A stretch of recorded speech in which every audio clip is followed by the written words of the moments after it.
Welcome back, folks. In this last part of my Kingdom Hearts HD 2.5 Remix blog, we're going to be focusing on a side game which I heard has been getting some negativity from a few Kingdom Hearts fans.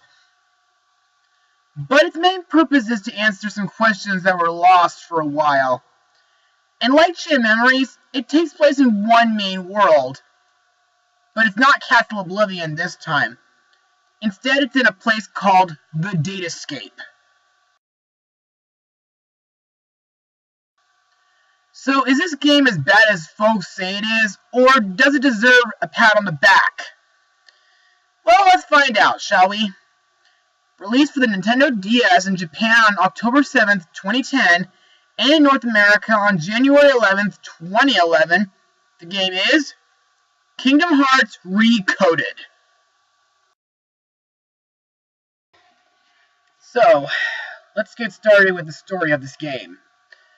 While organizing the records in Jiminy's journal from his travels with Sora and his friends, Jiminy Cricket's curiosity about the line, "Thank Nominee," results in him finding a message that he did not write, which said, "We must return to free them from their torment." To investigate this message, King Mickey digitizes the contents of the journal and goes into the simulated world to investigate, awakening a virtual data Sora on the virtual Destiny Islands to carry out the contents of the journal to uncover the identity of them. As Data Sora awakens on Destiny Islands, he encounters numerous bugs, which take the form of red and black blocks covering the whole world. Upon eliminating them, eliminating the Heartless and destroying the bugs, Sora traverses to other worlds infected with the bugs to return them to normal, following the cloaked figure upon orders from King Mickey. Meanwhile, Heartless begin appearing within Disney Castle, and everyone finds themselves trapped in the room. To their surprise, they are saved by Data Sora. Suddenly, the cloaked figure reveals himself to be Jiminy's journal, taking the form of Riku, and explains that they are no longer in the real world, but in the data world, known as the Datascape. Sora is sent off by the journal to discover his true identity, only to encounter Maleficent and Pete from the real world. Maleficent destroys Data Sora's Keyblade and summons Heartless to attack him. Mickey and the others arrive to save Sora, but the journal is abducted by Maleficent, with Mickey giving chase. Sora makes his way through Hollow Bastion, aided by Donald Duck and Goofy. They encounter Pete, who summons the journal and takes control of him with the bugs to fight them. But Sora still manages to defeat the journal, who falls unconscious. Mickey arrives and informs Sora that unless the bugs are destroyed, the journal will never awaken.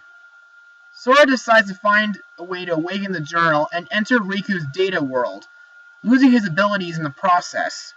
The two visit various worlds from the data Riku's memories, and find their way back to Hollow Bastion, where they fight and defeat Maleficent. Meanwhile, King Mickey discovers that he will be returning soon to the real world, but the journal, once completed, will be erased, which will mean the end of Data Sora's memories. When the time comes, Sora requests more time in order to save Pete and Maleficent, who are still in the data world. Sora finds them fighting Sora's Heartless, but Pete and Maleficent are seemingly erased before he can intervene. Sora defeats his Heartless and finds that Pete and Maleficent were rescued by the journal through a rift in the data. They leave the data world shortly before Mickey returns to the real world, erasing the journal. A new message appears claiming that a new door to a new world has been opened, which is the data of the data world added into the journal. Mickey realized that this quest may be too dangerous for Data Sora as he has no memory of it. He requests to be taken into the data world once again. Finding Sora in Traverse Town, Mickey takes him to Castle Oblivion, where Data Sora is confronted by a young man wearing a black coat. He tells Sora that if he wants to know the truth, he must move forward on his own through the previous worlds he visited, destroying bugs. During this time, he realizes that even if he doesn't remember someone he's met, there's still the sadness of having forgotten them, which the figure attempts to warn not to let it consume him. Sora disregards this message and fights the figure, revealed to be Roxas. After losing to Sora, Roxas gives him a card as Mickey appears. Sora opens the next door to find Naminé, who reveals the bugs to have been an unintentional side effect of her attempt to restore Sora's memories. She then reveals Sora's nature as the key that connects everything, through his ties with herself, along with Roxas and Xion. Furthermore, Naminé tells Datasora about 3 figures, Terra, Ventus, and Aqua, also tied to Sora's heart, who are the ones referred to in the message, and needs his help. Mickey bids farewell to the Datasora and promises Naminé that he will inform the real Sora of all this. In the final scene, Mickey sends Sora a bottled letter, the same one sent at the end of Kingdom Hearts 2, which Sora reads with Riku and Kairi. So, what are my thoughts on this game? Well, in my eyes, the game's okay. I mean, sure, it's not better than the other Kingdom Hearts games I blogged before, but it's not bad per se. But it's not good either, just okay.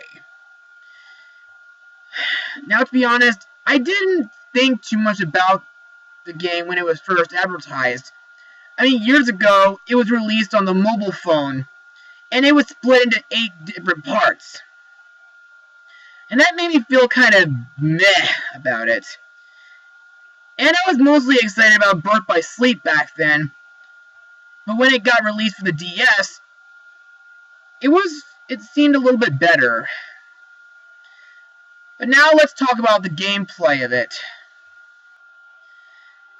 Now, the gameplay focuses on the manipulation of bug blocks to solve puzzles and reach new areas, but also incorporates the deck command system used in Birth by Sleep, which allows players to design decks of various combat abilities to use against enemies. Kingdom Hearts Recoded appears to use the same game engine employed in Kingdom Hearts 3.5.8 over 2 days. Now, what are the bug blocks, you may ask? Well, they are computer bugs in the shape of a cube that appear as a critical part of the gameplay. Bug blocks appear in all the Dataworld from Jimmy's journal. They are a product of the data bugs. From digitizing the journal, Datasora must destroy bug blocks in order to progress through worlds and the storyline, as well as fix the data worlds. Now, there are 14 types of bug blocks in total. Some serve as stepping stones, some also play out the roles as the Datascape's treasure chests, like rare prize bugs and others like that. But there are a few that do serious damage, like danger bugs when you touch them, or they'll explode when you damage them as well. Now, about the command decks. Now, similar to Kingdom Hearts Birth by Sleep, Recoded uses a combat system like the command deck, with the controls being much like that of 3.5.8 or 2 days. The player attacks with normal strikes of the Keyblade with A, while using special commands like Strike Raid and Fire with X. By tapping L, one can scroll through the deck of commands. By holding in L and pressing X or B, one can navigate the deck up and down, respectively, or press L and A buttons simultaneously to use the command set as a shortcut. Regardless of whether it is currently selected in the command deck, Sora can also perform series staples such as Dodge Roll and Reflect Guard with Y. There's also a new kind of thing which is similar to finish commands known as clock programs and passive abilities. Now, as Sora damages enemies or destroys blocks with either commands or regular attacks, the clock gauge will fill. When completely filled, the clock will level up, granting Sora a passive ability known as clock abilities. By continuing to fill or overclock the gauge, it will reach the max clock, which allows Sora to unleash a powerful finishing strike against enemies with the attack command, which glows orange when ready to use. Afterwards, the clock gauge will reset. The touchscreen shows the clock tree, which is actually a branching grid of passive abilities that will be gained. The stylus can be used to tap a passive ability of the next level, altering the path and changing the passive ability Sora will gain. Some abilities have an X after them, indicating that ability is the last in that branch. The abilities available are unique and dependable on the Keyblade equipped, and each upgrade of the Keyblade reveals a new ability. Now we move on to the data worlds of this game. Now, in total, there are 8 worlds in this game. There's Destiny Islands, there's Traverse Town, Wonderland, Olympus Coliseum, Agrabah, Hollow Bastion, Riku's Datascape, which is also part of Hollow Bastion, and lastly, Castle Oblivion, which makes the game feel pretty short, and sort of their plots feel like recycled data versions of the plots from the first game, like they were in Chain of Memories a little bit. As Sora progresses through the worlds in the Datascape, he will seek out 6 system sector areas in each of the world's core programming, which contains bugs and corrupted data that cause glitches in the worlds. In these closed-off spaces, there are tasks with navigating through a set of number of floors, eliminating bugged Heartless targets in each of them. Destroying bug blocks and defeating Heartless will reward you with sector points. However, being struck by enemy attacks will cost you a bit of your accumulated SP. By completing each floor and moving on to the terminal, you can cash in your SP for exclusive accessories and commands. Any SP remaining when you leave can be converted to either experience or money. Each world also contains special events that feature gameplay styles that differ from the main game, like Traverse Town side-scrolling platformer stages, which is similar to games like Super Mario Bros. There's also Wonderland's rail shooting 3D style shooting thing, which is actually an obstacle course, and the Olympus Coliseum's turn-based party command, which is actually pretty similar to the Final Fantasy's combat system. Each of these events ends up with a grading system based on the player's performance therein, which begets special bonus items for achieving outstanding grades. Now, while most of the enemies are data versions of Heartless, there are a few new enemies that are made of bug blocks. There are the ones that might make you think of barrel and pot spiders from the first game, like this one, for example. And there is one that looks almost like a huge snake. Now, the thing I find disappointing is that even though you do fight a few Heartless bosses more than once, like the Dark Side, the Trickmaster, and Sora's Heartless, you don't fight too many Disney villains in the game. The ones featured in the game are, Cerberus, the Rock Titan, the Ice Titan, Hades, Jafar, Pete, and Dragon Maleficent. Don't you wish they had more Disney villains in this game, like Captain Hook or Ursula? There are also a few original characters that you fight, like Data, Riku, and Roxas, and you do get to fight some Final Fantasy characters like Tidus and Cloud. Now, I have some more information about system sectors to share with you. Now, these things can be accessed through backdoors, which are found in every world. A system sector can have several different floors. Once one floor is cleared, a link appears which allows Data Sora to move up a floor.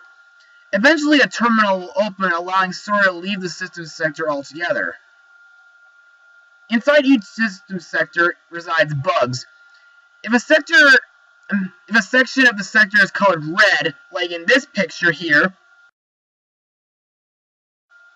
bugged enemies must be eliminated. Once Data Sora has defeated every bugged Heartless, the room will become blue. The link to move up a floor or terminal to leave the system sector only appears after every room is blue, known as a sector debug. Defeating Heartless and destroying bug blocks will earn Sora system points, or SP, which I've already mentioned before. Now, once Sora leaves the sector, he'll be prompted to redeem his SP for rewards. The first few rewards will be highlighted in yellow, meaning that they are system rewards that can only be redeemed once. Below, there are other prizes that can be obtained repeatedly. Once the player has enough SP for an item, they must trade the remainder in for an equivalent of experience points or money, which is capped at 99,999 experience or money. After completing Traverse Town, system challenges become available. Once Data Sora enters a system sector, he'll be rewarded 1,000 SP. Before he can enter each floor, he'll be prompted to wager 10%, 30%, or 50% of the SP he had when entering the floor. If he can complete the challenge, he'll be rewarded the amount wagered, with a multiplier added. If he loses the challenge, he will lose the amount of SP wagered.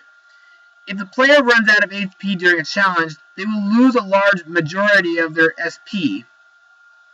Each floor is a separate challenge, though. Later in the game, floors may be randomly infected by a virus, forcing Data Sora to wager all of his SP on its challenge, and causing each room to be not only bugged, but have stronger Heartless, like in an Eliminator, for example. Now, about the back doors. Each system sector requires Data Sora to find them, which is invisible, so that he can access the system sector. While finding a back door, a beeping is heard, and a blue sensor appears on the bottom of the screen. On the mini-map on the bottom screen, around the icon representing Data Sora. Finding a back door is similar to playing a game of Hunt the Thimble, as the player must search for the invisible door with the aid of the beeping, which beeps faster and faster when Sora gets closer to the back door, and to the sensor, which flashes faster and becomes red when Data Sora gets closer.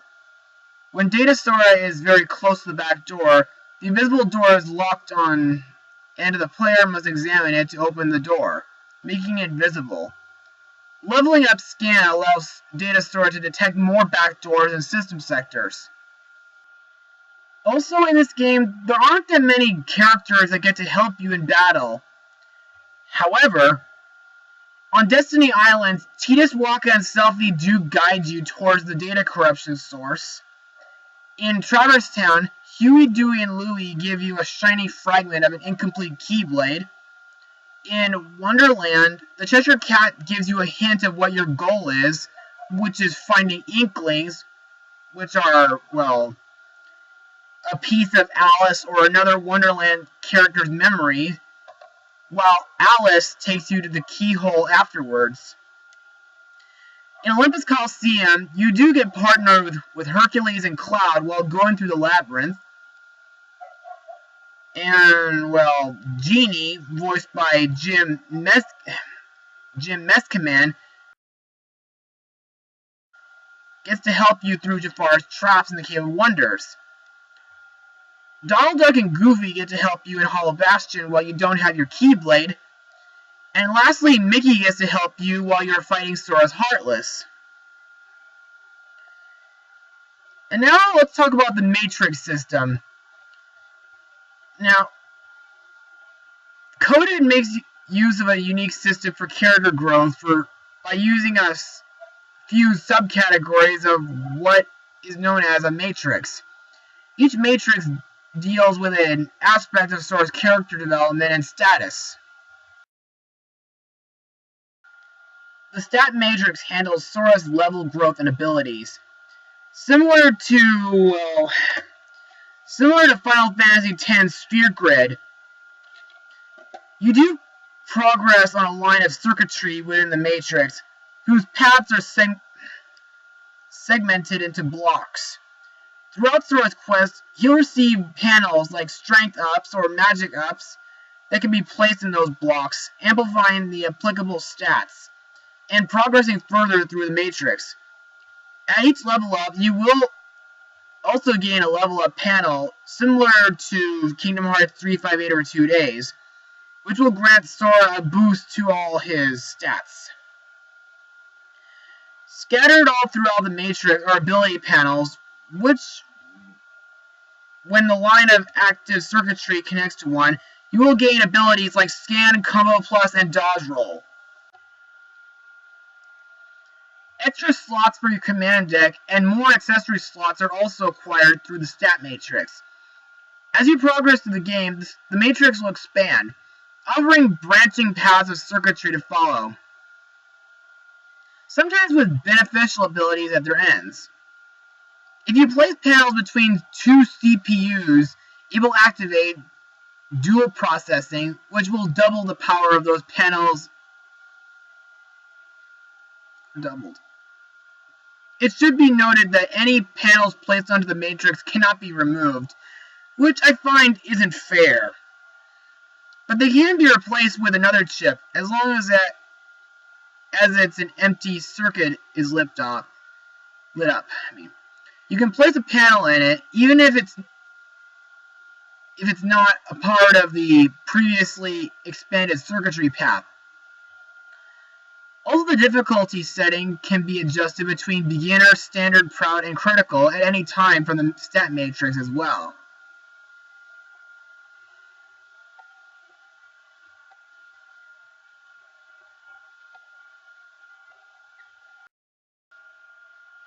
The command matrix is where you install Sora's combat skills and items to be used in battle. While sharing many similarities with Kingdom Hearts' Birth by Sleep's deck command system, the command matrix allows for mixing and matching commands temporarily.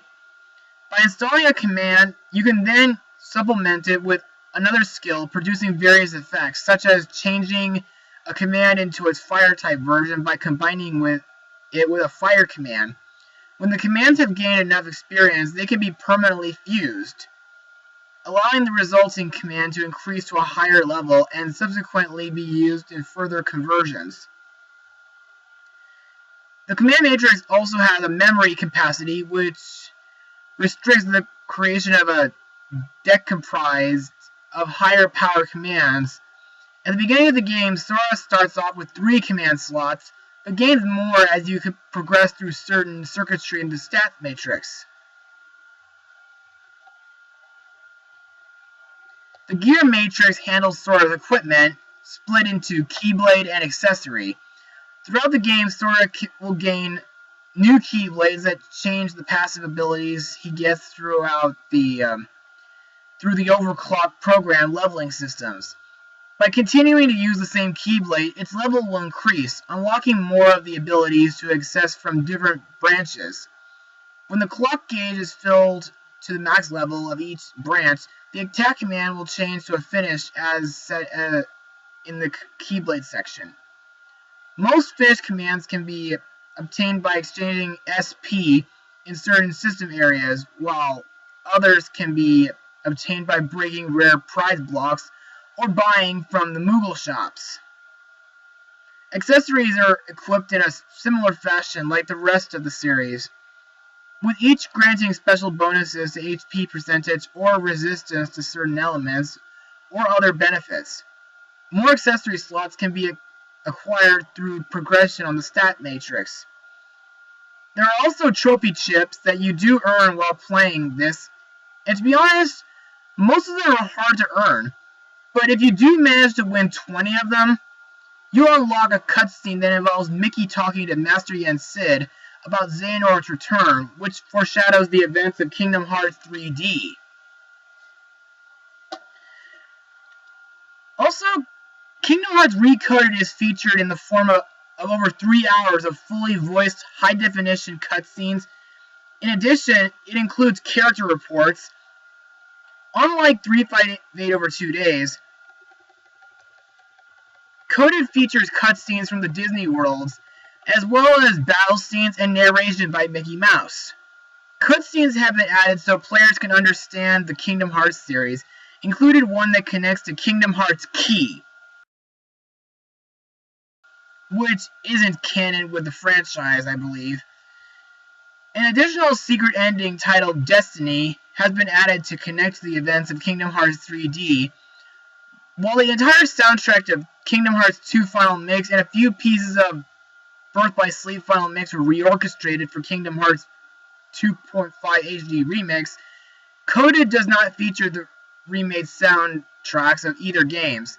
However, the other promise has been replaced with the track from the Piano Collection's Kingdom Hearts album. Overall, while this is an improvement from its mobile phone counterpart, and its story is interesting, this game isn't as good as most of the other Kingdom Hearts games I've mentioned. There are several issues that involve your stats, including a few of the boss fights, but as a game on its own, it's okay. If you want to get this game, go ahead, but lower your expectations. As for my final rating, I give this game a 64%. I mean, it's not bad, it's not great either, but it's fun anyway. Well, that about wraps it up for Kingdom Hearts HD 2.5 Remix. Please be sure to join me on my next blog, because it's about time for me to get some unfinished business done that I meant to do last year. Mustang Power!